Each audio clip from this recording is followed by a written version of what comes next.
LSE was founded in 1895 and its first accommodation was down the Strand near Charing Cross Station. But it rapidly ran out of space, and in 1900 it began the move to Clare Market, where Sidney Webb, one of LSE's founders, had managed to obtain land from the London County Council. The area was quite poor. Clare Market was in fact one of London's open markets, famous for its butchers. Houghton Street had two pubs on it. There was the Red Lion, which is where the main entrance is, and the Three Tons, which sat on the corner of Houghton Street and Clement's Inn Passage.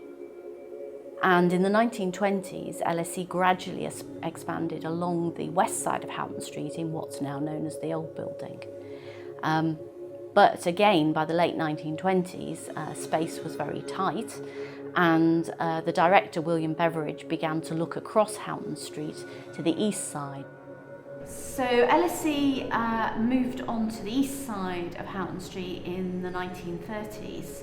Previously, at the Aldwych end, there'd been the St Clement Danes Grammar School, which was set up by the local parish. And in 1927, the LCC decided that the school ought to move out of the centre of London, probably because the population was falling, and it was actually moved out to Hammersmith. And immediately the school thought, aha, we can get some space over here. So in 1930, the school actually acquired the lease for the land here, began work, and this front part of the East Building opened in 1931. Basically, when we have government funding, it's not as nice as when we fund from having external funding, like the Rockefeller, which built the Old Building on the other side of the thing. Yeah, the Rockefeller Foundation funded a lot of the Old Building. But one of the nice things about LSE in this building is the way you kind of just come upon open spaces and bits of greenery and garden. And this was the Students' Union roof garden on the front of the East Building. And then on the back of the East Building, we then have one which LSE's sustainability group have been growing vegetables and things on. And you can also see that people have put plants and things out on all their balconies. So there are kind of oddly random bits of greenery amongst the London concrete. So here, at the corner of the roof garden, we can see where 1930s LSE meets 1960s LSE, as the East Building joins on to Clare Market, which was built much later. So here we can see the back of the Anchorage, which for many years was the rectory of St Clement Danes.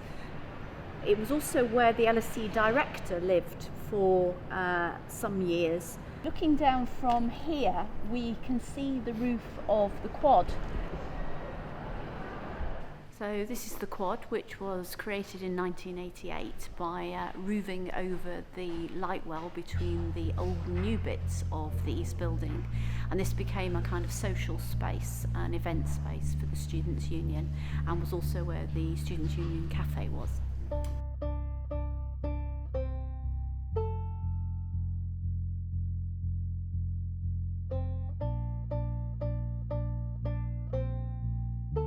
In 1980, the Students' Union moved into the East Building, and they were all along this corridor and stayed here till they moved into the Sorcery Hock building in 2014.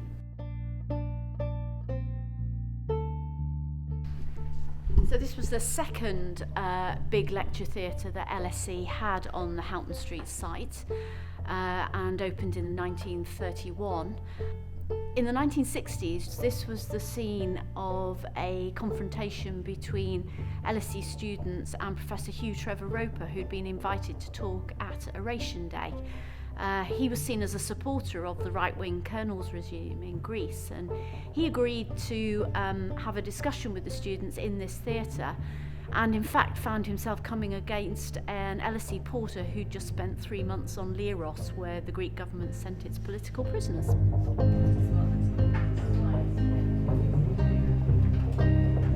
we've got some nice views out the back way. We're just capturing your mural.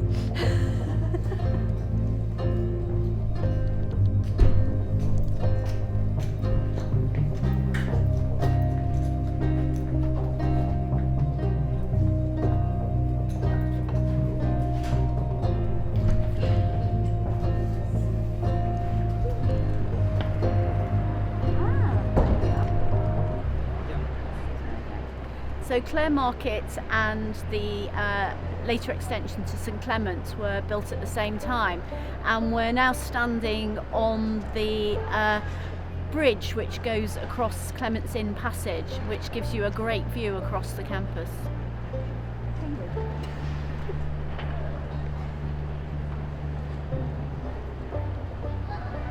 The buildings along the east side were never entirely successful, I think, because of the need to retain light for buildings along the Aldwych. They couldn't be as tall or as big as had originally been anticipated, and therefore they never really provided the kind of teaching or working space that the school perhaps had hoped for when they'd been built in both the 1930s and the 1960s.